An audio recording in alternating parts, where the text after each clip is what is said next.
గత ప్రభుత్వం దోసుకుంటుంది, దాసుకుంటుంది, కుటుంబ పరిపాలన అనుకున్నాం. నేడు ఈ ప్రభుత్వాన్ని ఎన్నుకుంటే ఈ ప్రభుత్వం కూడా గదే విధానాలతోని ముందుకు పోతుంది.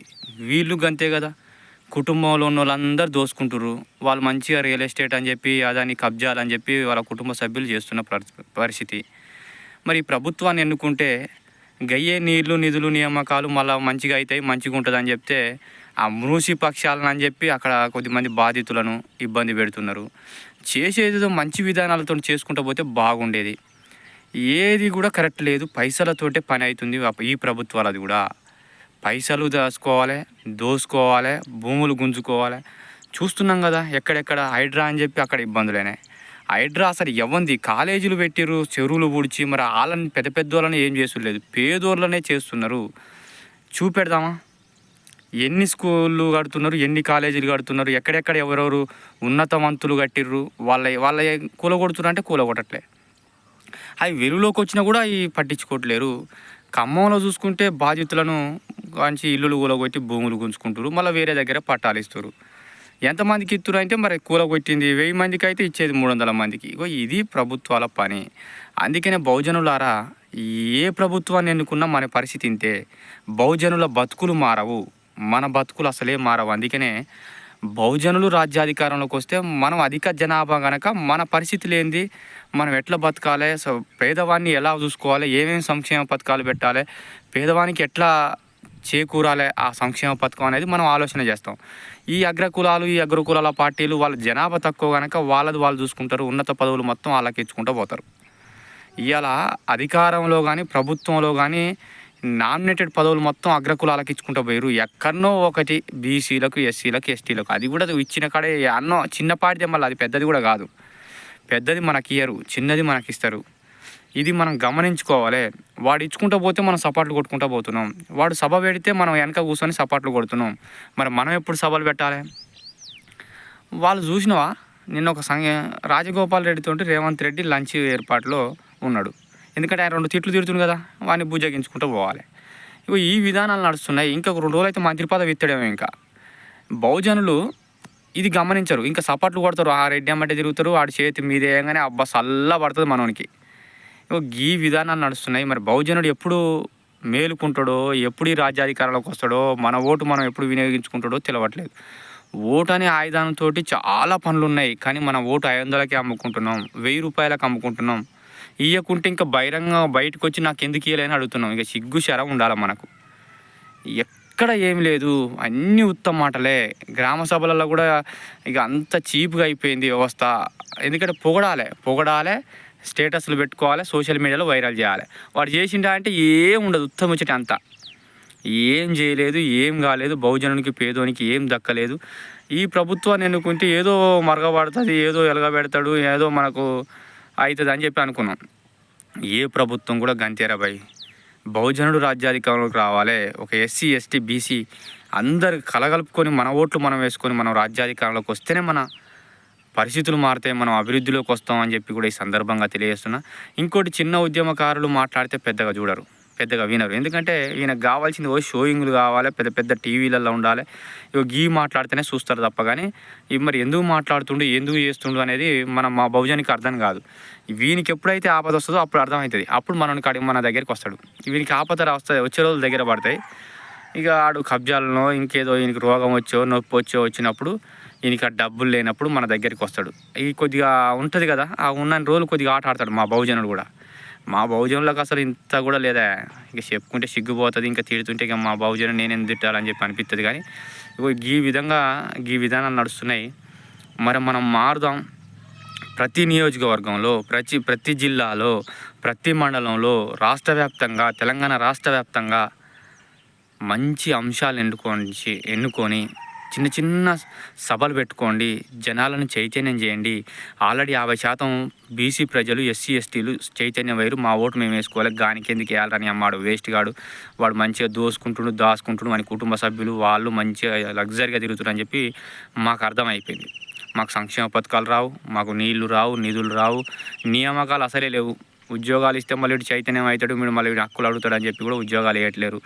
ఇదంతా నడుస్తుంది. మా 50 మంది అంటే 100 మందిలో 50 మంది చైతన్యం అయ్యారు అంటే 50% చైతన్యం అయ్యారు. ఇంకొక 50% చైతన్యం కావాలంటే మేధావులారా, బుద్ధిజీవులారా మంచి అంశాలను ఎన్నుకోండి. అంశాల మీద బహుజనులందరినీ ఒక తాటి మీద తీసుకురండి. మంచి చైతన్యం పరుచుకుంటూ ముందుకు పోండి. మీకు భవిష్యత్తు ఉన్నది, రాజకీయ భవిష్యత్తు ఉన్నది.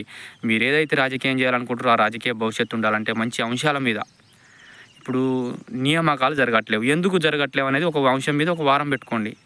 ఆ అంశం మాట్లాడిన తర్వాత బహుజనులు రాజ్యాధికారంలోకి ఎందుకు రావట్లేరు అని చెప్పి ఒక అంశం మీద మళ్ళీ ఒక వారం పెట్టుకోండి. అప్పుడు జనాలు చైతన్యం అవుతుంటారు. పల్లెటూళ్ళల్లో పోండి, పల్లెలలో మాట్లాడండి.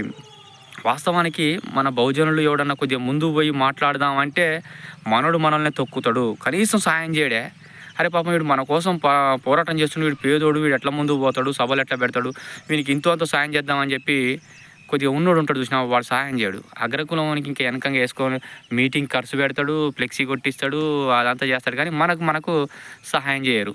ఇది మనకు నడుస్తున్న వ్యవస్థ. కనుక కొద్దిగా ఉన్నతవంతులు బీసీలు, ఎస్సీలు, ఎస్టీల్లో ఉన్నోళ్ళు ఉన్నారు చాలామంది. ఇప్పుడు చాలా డెవలప్ అయ్యారు, మంచిగా సంపాదించుకున్నారు. వీళ్ళందరూ కూడా పేదోళ్లకు, పేద సంఘాల నాయకులకు కొద్దిగా హెల్ప్ చేసుకుంటూ పోతే వాళ్ళు జనాలను చైతన్యం చేస్తారు. మన రాజ్యాధికారం దిశగా మన అందరినీ చైతన్యం చేసుకుంటూ ముందు తీసుకుపోతారు. కనుక ఉన్నతవంతులు అంతా కూడా సహాయం చేయాలని చెప్పి కూడా ఈ సందర్భంగా తెలియజేస్తున్నా.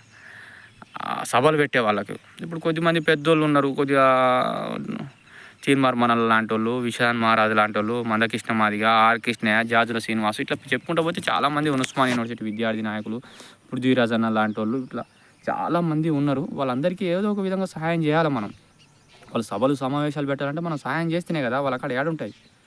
సరే ఇప్పుడు కొద్దిగా మంది సంపాదించుకున్న వాళ్ళు ఉంటారు, వాళ్ళు సభలు సమావేశాలు పెట్టుకుంటూ పోతారు. వాళ్ళకి తప్ప ఇంక ప్రతిమాలు మనం చేయవలసిన అవసరం ఉంది కదా. చేస్తేనే వాళ్ళు జనాల్లో పోతారు, జనాలను చైతన్యం చేస్తారు. మనం చైతన్యం గాంధీ మనకెన్నడూ రాజ్యాధికారం రాదు, మన పిల్లలకు జాబులు రావు, మనకు నీళ్లు రావు, వచ్చిన నీళ్ళు ఎక్కడికో పోతాయి. వాడు 2 రోజులు అయితే మన భూమిలో కబ్జాలు, మన భూములన్నీ కబ్జాలు చేస్తారు. 2 రోజులు అయితే నీళ్ళన్నీ అల్లకే మలుపుకుంటాడు. ఇప్పుడు కేసీఆర్ కనుక ఫామ్ హౌస్లోకి కాలువ చేసుకున్నట్టు ఇక అన్నీ నడుస్తుంటాయి. ఇప్పుడు ఖమ్మంలో జరిగింది కూల్చివేత, మన సూర్యాపేట జిల్లాకు రాదనుకుంటారా, నల్గొండ జిల్లాకు, యాదాద్రి జిల్లాకు రాదనుకుంటారా. ఉమ్మడి నల్గొండ జిల్లా మొత్తం కబ్జాలకు గురి అవుతుంది. రానున్న రోజుల్లో ఇంకో జిల్లాకు అవుతుంది, ఇంకో జిల్లాకు. ఇప్పుడు ఇలా నా మీకు జరిగితే రేపు నీ మీద జరుగుతుంది, ఇట్లా జరుగుతుంది. అందుకనే బహుజనులందరూ ఒక తాటి మీదకి ఉండాలి. మనందరం కూడా రాజ్యాధికారం వైపుగా ముందు సాగాలి. బిందేశ్వర ప్రసాద్ మండలు ఎందుకు చేసిండే ఉద్యమం? ఆయన పుణ్యం అని చెప్పి వాళ్ళు 27% రిజర్వేషన్లు పొందుతున్నాం. ఆయన బతుకుంటే ఇంకా బాగుండేది, కానీ ఆ రిజర్వేషన్లు కూడా చూడకుండానే చనిపోయాడు. దేశం మొత్తం తిరిగి 42 సిఫార్సులు తీసుకుపోయి కేంద్ర ప్రభుత్వం కాడ పెట్టిండే. ఆయనకేం పని బీహార్ ముఖ్యమంత్రిగా చేసిండు? చేయాలనుకుంటే ముఖ్యమంత్రి చేయాల్సిన వాడు ఆయన సంపాదించుకోలేకపోయిండా? వాళ్ళని త్యాగం చేసి, జీవితాలను త్యాగం చేసి, అంబేద్కర్ లాంటి వాళ్ళు, బాబాసాహెబ్ అంబేద్కర్ లాంటి వాళ్ళు, పూలే లాంటి వాళ్ళు, ఇట్లా మన బుద్ధుడు లాంటి వాళ్ళు. బుద్ధుడు ఒక రాజు బిడ్డే, ఒక రాజ్యానికే రాజు. ఆయన ఎందుకు తిరిగిండే? మనకి సోయి ఉండదు. మనకు తెల్లారితే ఏం కావాలి? ఒక బండి కావాలి, పెట్రోల్ కావాలి, అలా పోగానే వైన్స్ కాడికి పోవాలి, తాగాలి, తినాలి, రోడ్డు మీద వండాలి. సోయి ఉండదు కొడుకులకు, సిగ్గు శరం ఉండాలి. రాజ్యాధికారం గురించి ఆలోచించరా భయ్, రాజ్యాధికారం గురించి వీని ఇంటికి పోతే కూర సరిగా ఉండదు, వీనికి కూర ఉండదు, భూ ఉండదు, వీని షోయింగు. మానుకోర్రా ఫస్ట్. మానుకొని రాజ్యాధికారం దిశగా పోవండి. తెలంగాణ రాష్ట్రం బాగుపడాలంటే ఫస్ట్ యువత మేలుకోరి, ఎస్సీ ఎస్టీ బీసీ యువతకు నేను చెప్తున్నా, మీరు మేలుకొని రాజ్యం ఎటుపోతుంది, ఈ రాజ్యాన్ని ఎవరు పరిపాలిస్తున్నారు, ఎంత జనాభా ఉన్నోడు, ఎంతమంది చట్టసభల్లో ఉన్నారు, ఏమి లేనోడు చట్టసభల్లో ఉండరా, మంత్రి అయిండు. మా యాదవులలో ఒక మంత్రి లేడే, మేము 20% ఉన్నాం దాదాపుగా. మరి మా సిగ్గు అనిపించాలిగా మాకు, మా మంత్రి ఎందుకు లేడు, మేము ఇంతమంది ఓట్లు వేసినవరా భయ అని చెప్పి ఒక తాటి మీదకి వచ్చి కొట్లాడేటోడు లేడు మా దగ్గర. మా దాంట్లో 100 సంఘాలు, ముదిరాజులలో 100 సంఘాలు, ఇక ప్రతి దాంట్లో అయితే గౌడ్లలో 100 సంఘాలు, మంగళల సంఘాలే, సాకల సంఘాలే, మేదళ్ళ సంఘాలే, ప్రతి కులంలో సంఘాలేనే. ఒకటి సంఘం పెట్టిండు. సరే సంఘాలుగా ఉండొచ్చు, ఎన్ని సంఘాలు ఉండొచ్చు, ఎందుకంటే ఒక సంఘానికి ఒక నాయకుడు ఉన్నా తిప్పుకొని రావచ్చు. వాళ్ళందరూ ఒక తాటి మీద ఉండాలి కదా. స్వార్థపరులు, నేనే. అరే నువ్వు ఎన్నడికి కావురా అబ్బాయి, ఒక అగ్రకులం పోడు ఇంతంత రాజకీయం చేసిన అబ్బాయి రాజకీయం చేస్తే ఎమ్మెల్యే అవుతారా అని చెప్పి వాళ్ళందరూ సపోర్ట్ కొంటారు. మన దాంట్లో కాదు, మనోడు మంచిగా వాయిస్ ఇస్తాడు, సబ్జెక్టు మాట్లాడతాడు, తెలివితో మాట్లాడుకుంటూ ముందుకు పోతుంటాడు, సభలు సమావేశాలు పెడుతుంటాడు. మనల్ని ఎంకరేజ్ చేయరు, ఇంకా తొక్కుతుంటారు. అబ్బో వీడు కొద్దిగా ఎదుగుతుండ్రు అని చెప్పి. మనకు ఇగో ఇది మానుకోవాలి, ఇగో ఇక్కడ మనం మానుకొని మనోడు కొద్దిగా ఎదుగుతుండని చెప్పి సపోర్ట్ చేయాలి, ఎంట పోవాలి, మీటింగ్లు పెట్టుకోవాలని చెప్పాలి, సమావేశాలు ఏర్పాటు చేసినప్పుడు జనాలను తీసుకుపోయి కూర్చోబెట్టాలి. ఇది మనం చేయాలి. మనకు మనం చేసుకోము. వానికి చైర్లు వేసే కాంచి మొదలు పెడితే, జెండాలు కట్టే కాంచి మొదలు పెడితే, జేజేలు కొట్టే కాంచి మొదలు పెడితే అన్నీ మనమే చేస్తాం అగ్రకుల పోలకు. మనది మనం మాత్రం చేసుకోమే. ఇక్కడ సిగ్గు శరం తెచ్చుకోవాలని చెప్పి కూడా నేను ఈ సందర్భంగా తెలియజేస్తున్నా. ఇంకా చాలాసేపు మాట్లాడితే చాలా ఉంది. ఫస్ట్ చైతన్యంగా అండి, మేధావులారా, బుద్ధిజీవులారా, ప్రతి నియోజకవర్గంలో, ప్రతి జిల్లా కేంద్రాల్లో, రాష్ట్ర మొత్తం కూడా మంచి అంశాలను తీసుకొని ప్రజలను చైతన్యం చేసే విధానాలను ముందు తీసుకుపోవాలని చెప్పి రాజ్యాధికార దిశగా ముందుకు పోవాలని చెప్పి కోరుకుంటూ సెలవు తీసుకుంటున్నాను. Thank you.